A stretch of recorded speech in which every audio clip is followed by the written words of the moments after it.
So I am reading Lord of the Rings for the first time in my entire life, and it is an incredible story. But when I finished The Two Towers, I was a little confused why Theoden is so many people's favorite character. Now, I haven't heard that often, but I've heard it enough to be kind of shocked. The Two Towers, he was fantastic in The Two Towers. He was a really great character. He was a lot different from book to movie, but he wasn't this incredible character that I thought he was going to be when I got to that section. But I am reading The Return of the King right now, and I'm in the second chapter, and I think I came across a passage that shows why he's an incredible and elite character. It's one of my favorite moments, because in the previous chapter, and I'm going to just set this up for you because I think this is so good, J.R.R. Tolkien and how he writes is excellent. So essentially the two hobbits split. So Pippin goes with Gandalf, and they go to Minas Tirith, and now Merry is not stuck, but he's with the men of Rohan, and he's with Aragorn, Gimli, and Legolas. In the previous chapter, we got a snapshot of what Pippin and Gandalf are going through. And so they go and they see the king of Gondor, or not the king, sorry. He's not the king. He's the steward of Gondor. They see Denethor. And Denethor is exhausting to Pippin. They actually share a meal together, and during that meal, Pippin has to essentially be interrogated by Denethor about everything for Boromir, because Denethor loves Boromir more than he loves anything else on this world, or in Middle-earth. And it's a funny note in the text that actually says Pippin was like so hungry and so exhausted after he finished that meeting that he went out seeking for food. Denethor is he's a great character. He's very, very wise, but he lacks a bit of compassion. He would, I think, be a very, very good ruler, but at the same point, he seems a bit self-obsessed and a little bit in his own head. Theoden, on the other hand, is probably less wise of a king, but has a different quality that Denethor does not, which is deep compassion and empathy. And there's this one section in this book where they go back to the Hornburg, and they're about to share a meal together, and the whole time Theoden, when he first met Merry and Pippin, he's like, I would love to learn more about you guys and your culture and the Shire and hobbits. And he mentions that again in this chapter, and this is just a really great section, and I want to read this and just make a few comments about it. It says, soon they turned back and went to the midday meal in the hall of the burg. The king was already there, and as soon as they entered, he called for Merry and had a seat set for him at his side. It is not as I would have it, said Theoden, for this is little like my fair house in Edoras, and your friend is gone, who should also be here. But it may be long ere we sit, you and I, at the high table in Meduseld. There will be no time for feasting when I return thither. But come now, eat and drink, and let us speak together while we may, and then you shall ride with me. And this is incredible too, because he is on the cusp of war. He is ready to march out with the rest of his company and the rest of the Rohirrim, and he's ready to go to Gondor and fight with Gondor. And it's incredible because they have this midday meal, and he should be battle planning. He should be prepping his army. He has so many preparations that he needs to do, but he's taking time to literally eat a meal with Merry, this hobbit that he just met. This is what the book keeps going on and says. May I? Said Merry, surprised and delighted. That would be splendid. He had never felt more grateful for any kindness in words. I'm afraid I am only in everybody's way, he stammered, but I should like to do anything I could, you know.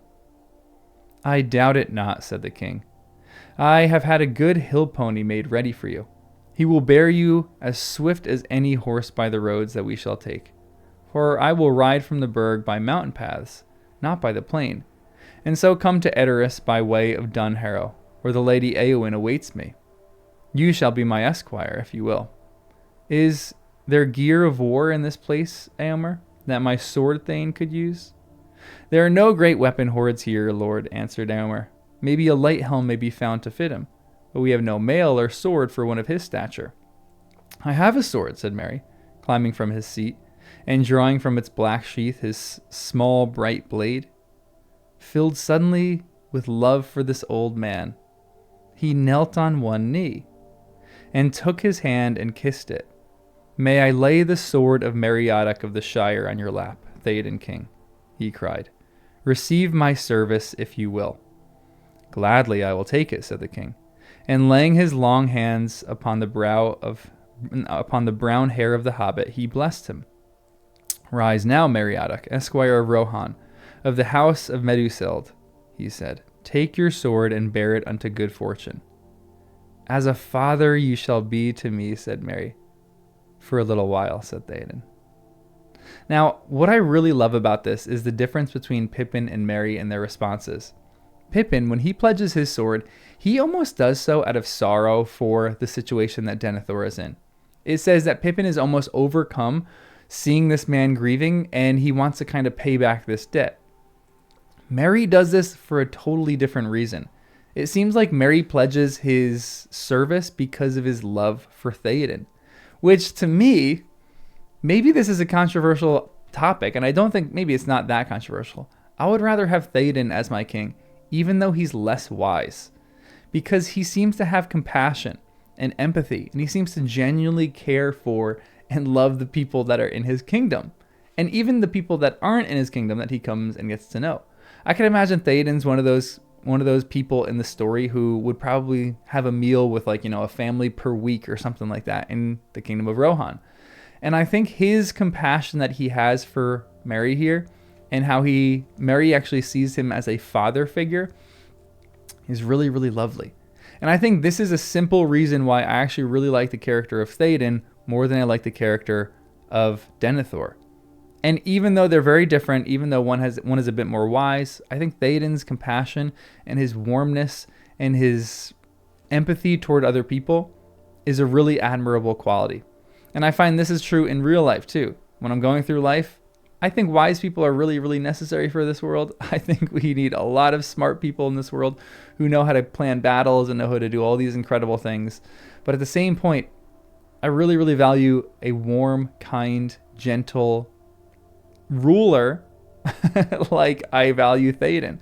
And I think this is one small little passage where I finally am starting to understand why so many people love him.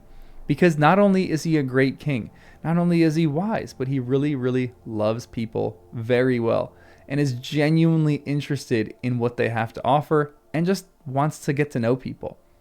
And I'm finding I really, really enjoy Theoden a lot more than I enjoy Denethor. So this was a random me just yammering on about Denethor versus Theoden. But I think he's a great character. So let me know which one you like more in the comments, or which one, how about this one? Let me know in the comments which one you'd rather have rule your city.